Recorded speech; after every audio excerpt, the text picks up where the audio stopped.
面试的第一个条件就是从坐下来开始只有台语，因为他想知道你台语好不好，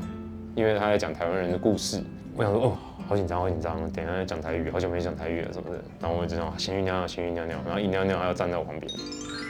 然后我说，导演，今晚被开始讲台语啊吗？影视角色怎么样做表演上的切分？因为有可能一拍就拍最后一集啊。黄登辉怎么说阿德这个人？黄登辉说，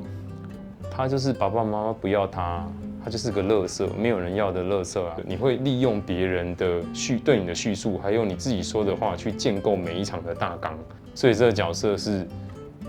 有点讨人厌，有点坏，因为他要讨债，但是讨债是他从小一起长大的兄弟，所以他会有点无奈。我那时候想的是，当我考卷考40分的时候，我又得给爸爸妈妈签名，你就会有犹豫的身体，所以你就不是只有用嘴巴去或用脸去演。在我建构阿德这个角色的情形之下，我觉得他很像台湾的男人，我最强，